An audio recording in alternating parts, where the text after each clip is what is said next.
afternoon, everybody.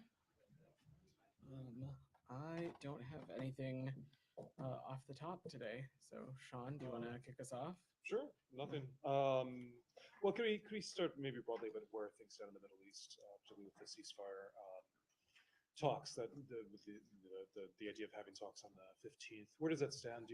Are you confident that talks can take place? What is the U.S. trying to do to get to that goal? So, look, this is something that we are working around the clock every day. You saw the statement that was put out trilaterally at the tail end of last week from President Biden, President Sisi, and the Emir of Qatar. So this is something that we think, for all the reasons I've talked about before, is just so vitally important to the region.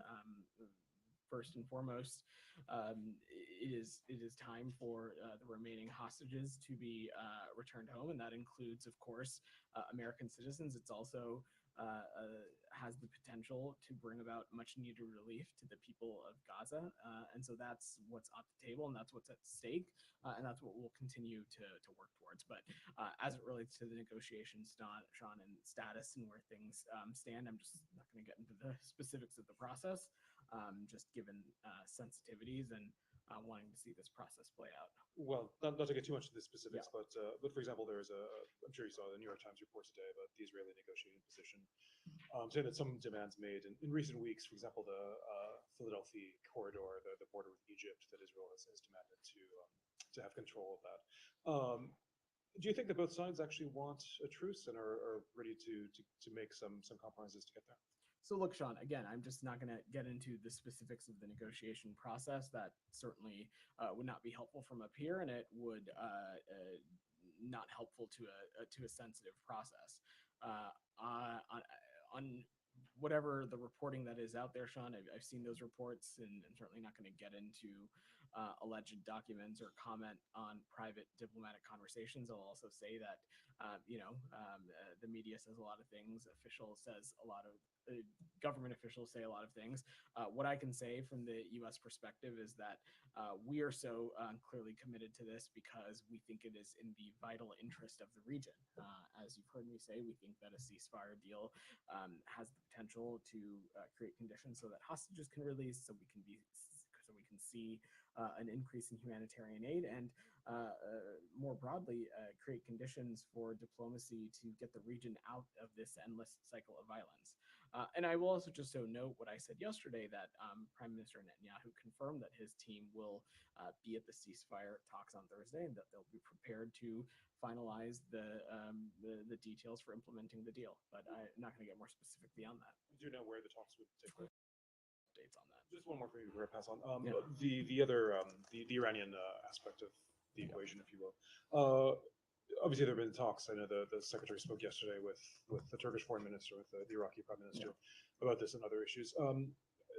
What's the assessment now? Do you think that is there still a fear of Iranian retaliation and expectation of that? Where do things stand now in dissuading them potentially?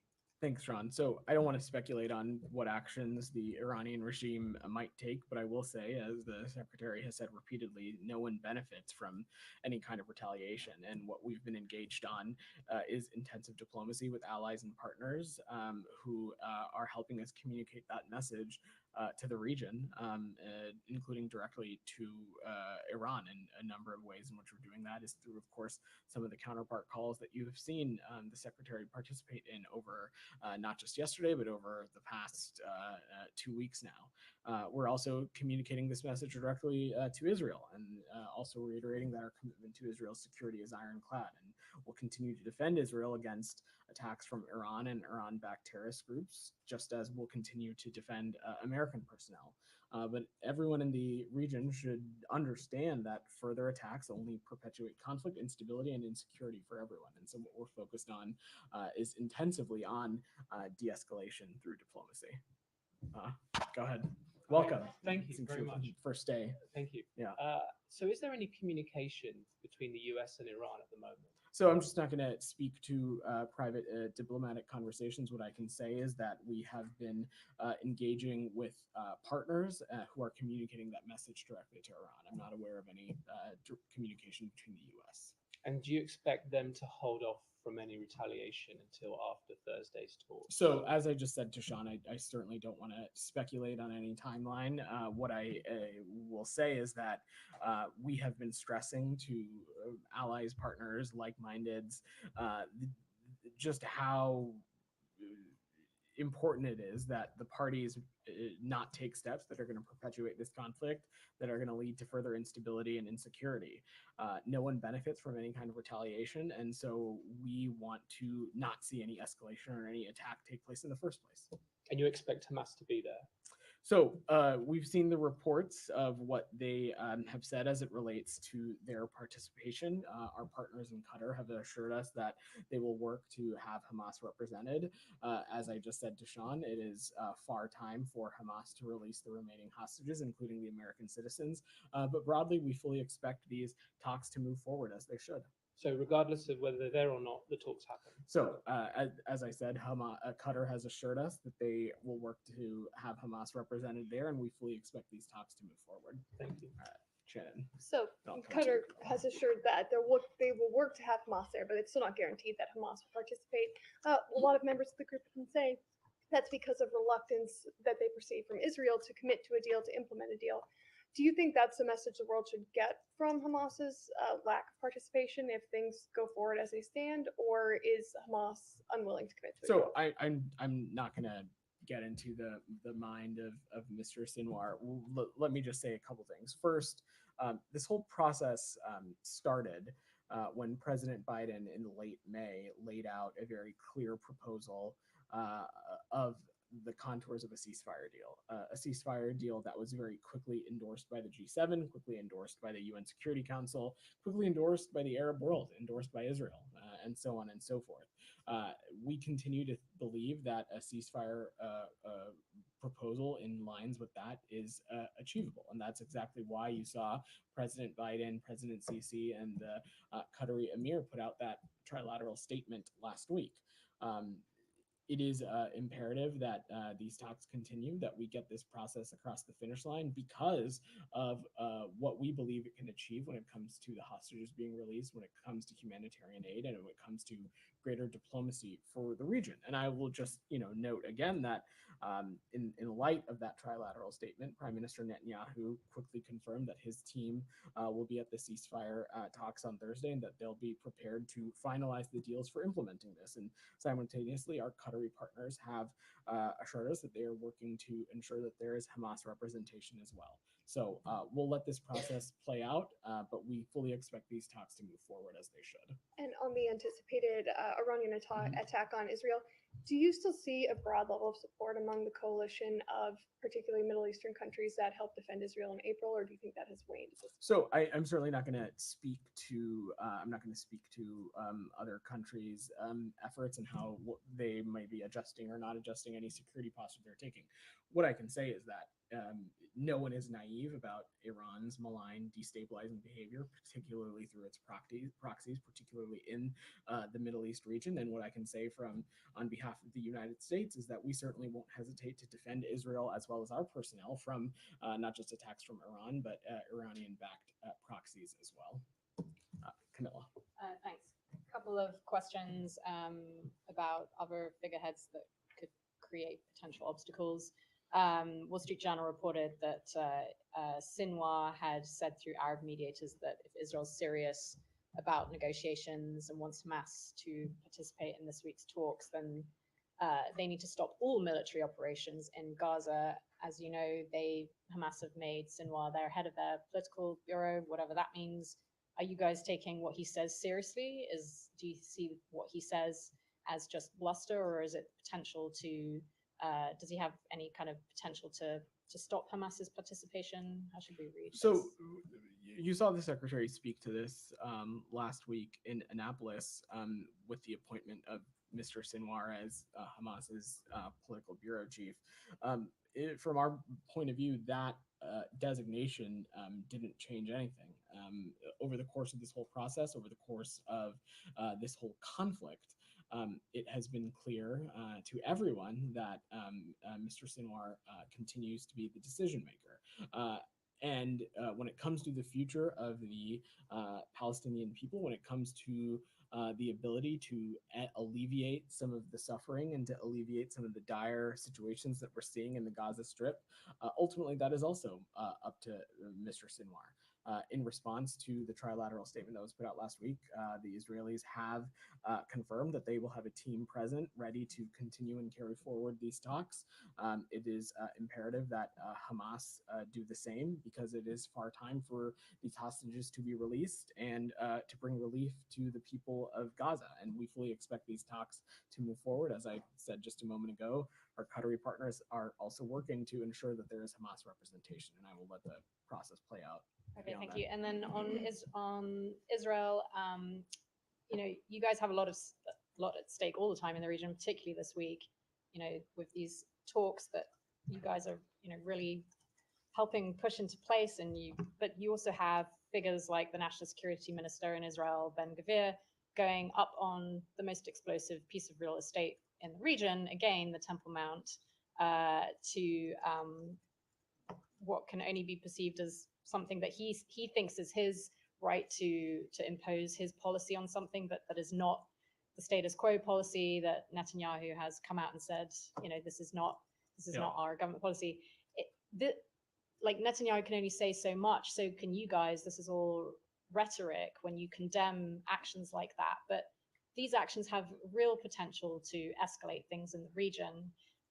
What is your response to what he's doing, like that he's doing this again? And also, is there something the US can do? Can you sanction a figure like Ben-Gvir? You are able to sanction other figures in the region. It doesn't matter that he's an Israeli government official. Is there anything that you guys can do to stop this continuing to happen? So on the second part of your question, Camilla, certainly I'm just not going to preview or get into what's possible or not possible, but I would say that we certainly are paying close attention to actions and activities that we find to be a detraction from Israel's security, a contributor to greater insecurity and instability in the region. And that would certainly be the actions that we saw today that Mr. Ben-Gvir participated in. Even the Prime Minister's office itself made clear that the events of this morning are a deviation from what is Israeli policy and a deviation from the status quo. And let me just say clearly that the United States stands firmly for preservation of the historic status quo with respects to the holy sites of Jerusalem. And any unilateral action, which this would be, any unilateral action like this that jeopardizes such a status quo is unacceptable. And not only is it unacceptable, it detracts from what we think is a vital time as we are working to get this ceasefire deal across the finish line. It detracts from what our stated goal is for the region, which is a two-state solution, a Palestinian state and an Israeli state that's side by side, living in with dignity and harmony. We recognize how important the holy site is, so we urge all sides to respect the status quo, but certainly actions like this they detract from that. And not only do they detract from that, we find them to be unacceptable. Said, go ahead. Thank you, Vedant. First, on the secretary's trip, what does he hope to achieve this time around that he was not able to achieve in the past 8 trips? Well, Said, I don't have any travel for Secretary Blinken to preview at the moment. What I can say is that as it relates to the Middle East region, the secretary is laserly focused and engaged on the region through calls with his counterparts, through calls with other leaders. He has been working the phones for the past number of weeks, continuing to echo the same message, which is we are close to getting this ceasefire deal across the finish line. It is vital for the release of the remaining hostages, including American citizens. It is vital for a surge in humanitarian assistance, which we believe will help alleviate the suffering that we're seeing in Gaza. And it is vital to help get this region out of this endless cycle of violence. He made that clear to a number of counterparts that he's spoken to in the past few days, and I expect those kinds of conversations and diplomacy to continue, Said, but I don't want to preview or get ahead of any potential travel. I know you talked about the attack on the Tabein school yesterday. but the Secretary General of the United Nations, Mr. Guterres, condemned in no uncertain terms what happened, the attack, the massacre of Tabi'in school. Would the United States do the same thing? Do you agree that such an act is thoroughly condemnable? Site, we of course mourn the loss of any civilian life, and over the course of this conflict, too many civilians have been killed. But also, as I said yesterday, the reason that we are even having this conversation is because Hamas continues to have a track record of not just using civilians as human shields, but co-locating itself among civilian infrastructure, co-locating itself among what normally would be facilities that have protected status, but when they become fronts for potential militant operations, certainly they have the possibility to lose their status. That does not minimize or diminish the moral and strategic imperative that our partners in Israel have to take every possible step to ensure that civilian casualties are minimized. Both of those things can be true. So, do you have any evidence that actually militants were there at the Tabi'in school? As we said yesterday, Said, we have been in close touch with the IDF on this and continue to discuss with them. But I will also let them speak to their own military I understand, but operations. what you're saying that they have a track record, but that is dependent on what the Israeli army says, correct? This is their operation. I will let them speak to it. Okay. Now, a couple more questions on the, the New York Times is reporting that Israel is less flexible now on the negotiations. Seems that, and in fact, by statements by the Prime Minister himself and statement by the Defense Minister, you have Gallant saying that the Israeli Prime Minister has really backtracked from the position on the proposal that you mentioned on May 31 by the president. So, do you think that the Israelis have backed down, or at least the Prime Minister has backed down from what he's agreed to earlier? I'm just not going to categorize it, Said, and answering Sean's question or our new colleague's question. I said that I'm not going to get into the specifics of this ongoing negotiating process. I can tell you that the reason that the United States continues to lead on this and engage on this is because we believe it is vitally important to the region. And again, I will just note that when it comes to our partners in Israel, they've indicated that they will have a team present to continue to finalize on implementing this deal. But beyond that, I'm just not going to get into specifics.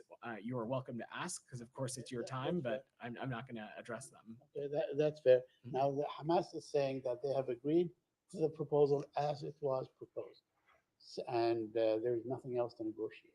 Is there anything else to negotiate? Are there details that still need to be negotiated? So me answering that question would be me speaking about the negotiating process from a podium like this, which I think is wholly unhelpful to the process. So I'm just not going to do that. Thank you. Yeah. Alex, go ahead. Thank you. Very quickly on the region, and then we'll move to Ukraine. Sure. Mahmoud Abbas popped up in the Kremlin today.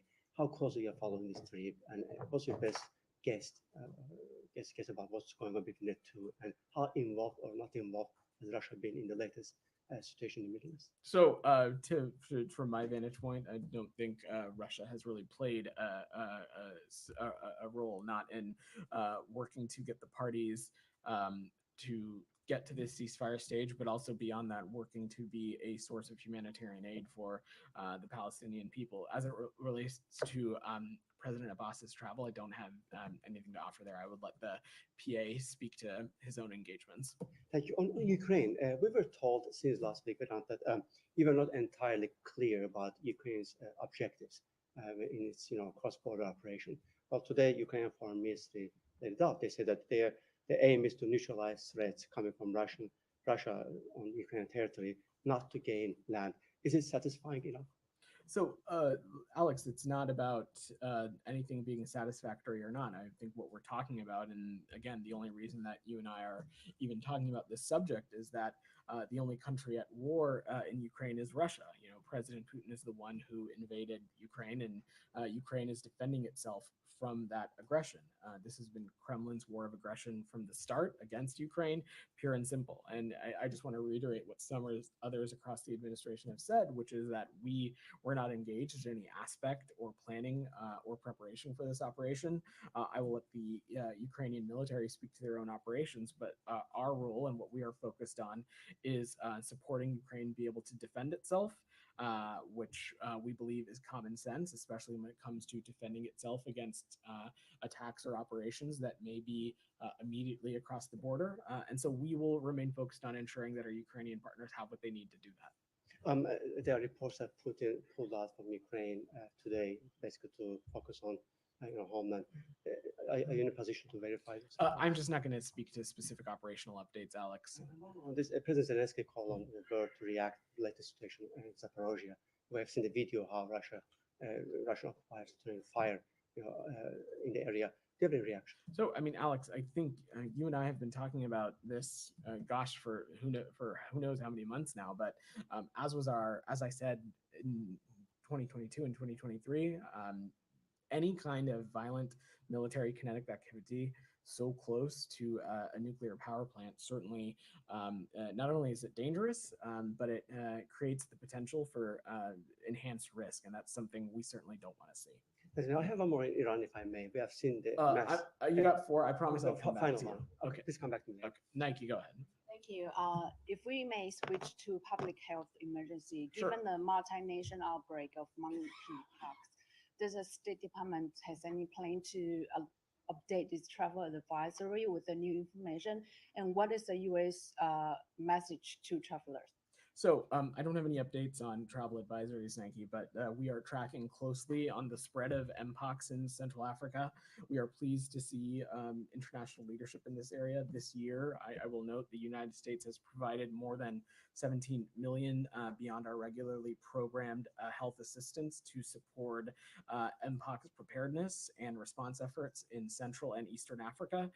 We've been collaborating with partners to build capacities to combat infectious diseases, including Mpox, but also HIV, tuberculosis, malaria, and Ebola. And that line of effort has been continuing for more than 20 years. We are in close coordination with the governments of the DRC and other affected countries. We're also in close engagement with the WHO, the Africa CDC, and other entities. Thank you. And a quick follow-up on Sudan peace talk. Yeah. Do you have any update? Should we expect any virtual talks from SAF?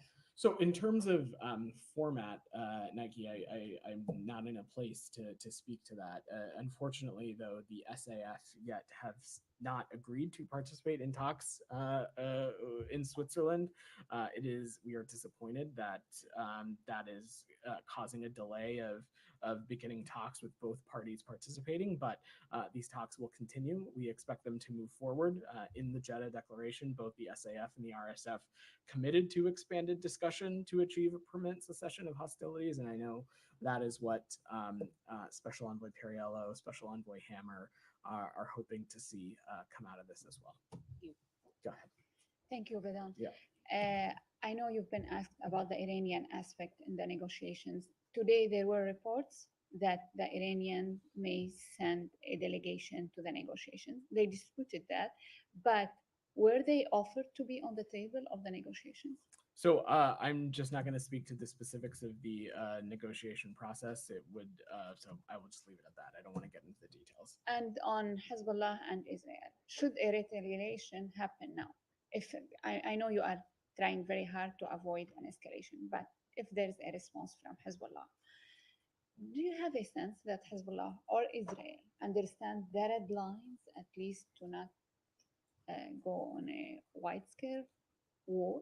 We are taking every possible effort to ensure that all relevant actors understand that any kind of activity that we think is going to cause further instability, insecurity, cause further escalation is wholly unhelpful, certainly at a time like this. I will also just note, though, that we, of course, stand ready to defend our partners in Israel and defend them from attacks from either Iran or Iranian proxies, but we are working around the clock. Secretary Blinken is, through engagement, through diplomacy, to try and de-escalate and try to ensure that something doesn't happen. But this is a process that we're working around the clock. One more question on Sudan. What outcome are you, aiming to achieve if the Sudanese army aren't on the table? So look, these talks will go forward without them. It is our hope that maybe they have a change in decision and they find a way to have a representative in Switzerland. We certainly would welcome that. But again, the ultimate goal here continues to be a cessation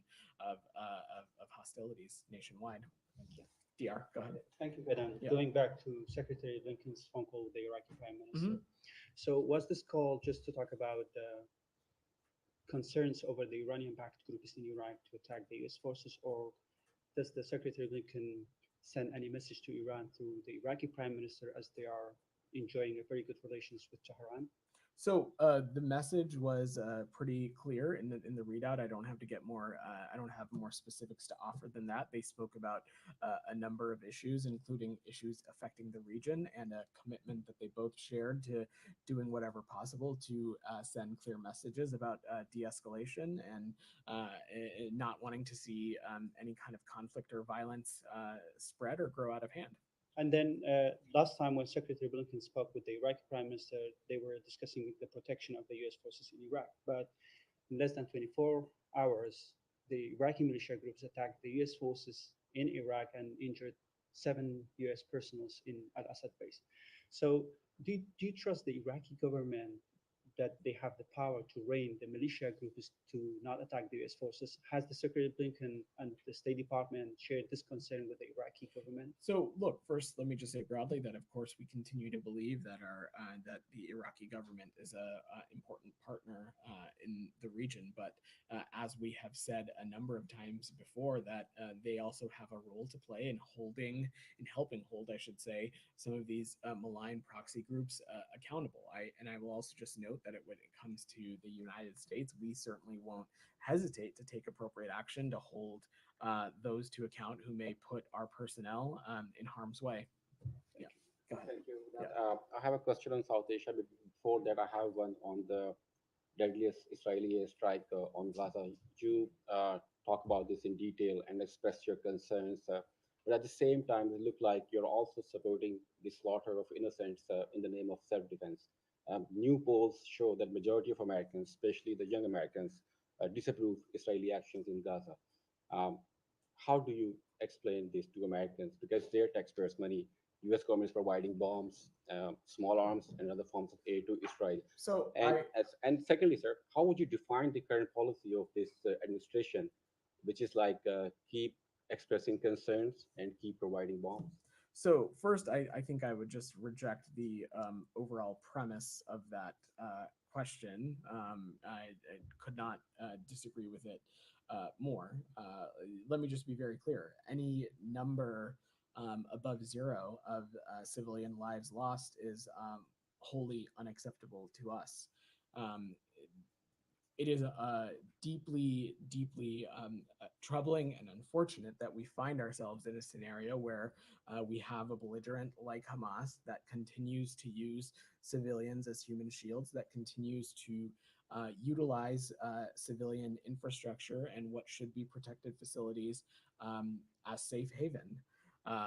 But that does not minimize the strategic and moral imperative that Israel has to minimize those civilian casualties. And this is something that we take incredibly seriously. And when it comes to the use of our security articles, the State Department pays close attention and is reviewing very closely potential reports of alleged international human rights law and gross human rights violations through the various existing policies that we have at our disposal, which I've spent a lot of time up here talking about them, as Matt has. Examples include the Lehi Veti Forum, for example, guidance that is detailed under the U.S. conventional arms transfer policy, reviewing credible reports of civilian harm potentially caused by U.S. origin end items through the CHURG process, and other designations and actions that we have at our disposal. And we'll continue that line of effort. The former Bangladeshi Prime Minister Sheikh Hasina accused the United States of orchestrating mass protests that led to her ouster after weeks of violence. Do you have any comment on that? That's laughable. Any implication that the United States was involved in Sheikh Hasina's resignation is absolutely false. We have seen a lot of disinformation in recent weeks, and we remained incredibly committed to strengthening information integrity across the digital ecosystem, especially with our partners in South Asia. Go ahead, in the back. Yeah. Thank you. Yeah. No, you Speak. read, yeah. Sorry. Yeah. Yesterday, Secretary Blinken spoke to the foreign minister of Colombia. How are the efforts advancing? As we know, it's supposed to be a call between Maduro and the presidents of Colombia, Venezuela, and Brazil. That hasn't happened. It's supposed to happen this week. What are the advancements on that relationship that is being formed as a region? So I think first, one of the key things that the secretary spoke about with the foreign minister was the topic of what we are currently seeing play out in Venezuela. And so 2 weeks after the elections in Venezuela, it has become abundantly clear, not just to the majority of Venezuelans, but the United States and a growing number of other countries, that Edmundo Gonzalez Urrutia received the most votes on July 28th, and Nicolas Maduro must accept it. More than 80% of the voting tally sheets published by civil society and the opposition and corroborated by independent observers, including the Carter Center, indicate that he received the most votes by an insurmountable margin. And so what we are focused on, the US, along with other international partners, including countries like Brazil, Colombia, Mexico, have called for transparency and called for the release of detailed vote tallies. And we urge Venezuelan parties to begin discussions to a peaceful transition back to democratic norms. And during the call, they talked about the role of the OAS. And as your statement reads, they wanted the region to speak with one voice and have the OAS as a central group. Is that possible?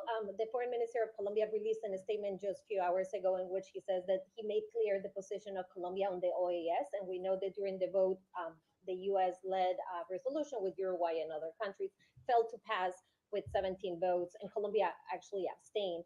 Is it possible to go back to the OAS to have a conversation? That is certainly that is our hope, and that is our goal, and that's what we hope to use the OAS as a vehicle for. And Crane, final, go ahead. just Haiti. Okay, go ahead. During the call, it was also Haiti. What is the role that Colombia will play, according to the foreign minister? They offer to help the United States in their efforts to stabilize Haiti. So I don't have any specifics to share beyond the readout. Look, Haiti continues to face dire insecurity, and certainly any country willing to play a productive role in helping with that would certainly be a welcome thing. But I will let the Colombians speak to their own engagement. Prime, go ahead. Thank you. Yeah. Yesterday, the department commemorated the 75th anniversary of the Geneva Conventions. It said, quote, the anniversary is a fitting occasion to reaffirm our commitment to respecting international humanitarian law. The prosecutor of the International Criminal Court, for violations of the Geneva Conventions are often addressed, seeks arrest warrants against Benjamin Netanyahu, as well as Hamas leadership. Netanyahu was just welcomed by Washington. Just in recent days, the department said it wouldn't sanction a unit accused of war crimes, including binding, gagging, and killing a 78-year-old Palestinian American. Israeli forces, as has been discussed, killed over 90 people as they prayed at a school and mosque. Israeli forces shot an American citizen as he protested illegal settlements in the West Bank. Nevertheless, the U.S. released $3.5 billion to Israel to buy more U.S. weapons. So how does the Biden-Harris administration expect Americans and the rest of the world to take such commitments towards the Geneva Convention seriously, given just the past few days? So we have been consistently clear that Israel has every moral and strategic imperative to minimize the impacts of on civilians. And when we have seen actions or incidents that we deem to be inconsistent with that, not only do we raise our concerns with the partner country as appropriate, but we factor it into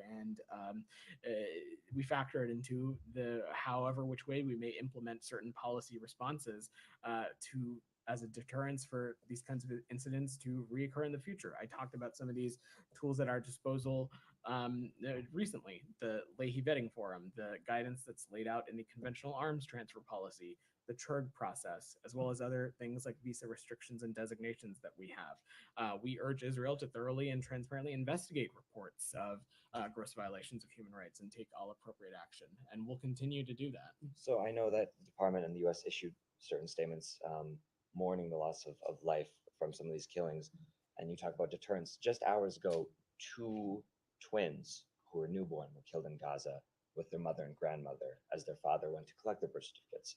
They're 4 days old, born into war, experienced only war, killed by war. How is the U.S. responding to this instance given, again, this comes a day after the U.S. So celebrated this week? I'm not going to speak to specific instances and incidents that happen. I will let the IDF speak to any operations they can take. I will say, just hearing this from your reporting, this is obviously incredibly heartbreaking. And again, Israel has every moral and strategic imperative to minimize civilian loss, but I don't have any of the other contours surrounding this operation, and I will let the IDF speak to that. Finally, just one, just on a case that you do have contours for. It's now 197 days since Hindu was killed, her family members were killed, the medics that they were killed. What's the update on that? I don't have any updates for you. Go ahead. Thank you. I have a question related to Ukraine. There was a report on the Financial Times recently about a plan from Russia to strike Europe with nuclear missiles in case of an attack of NATO. So what is the position, or if you heard about this report from the Financial Times, and what would be, although, Europe and US support Ukraine, what is the position about it, and what would be the plan? I'm not fully familiar with this report, but let me just say that nuclear saber rattling and rhetoric is something that we have seen the Russian Federation do time and time again. But we continue to believe that there is no reason for us to change our nuclear posture. If I can do a quick follow-up. The Ukraine militaries are about 40 miles inside the Russian territories.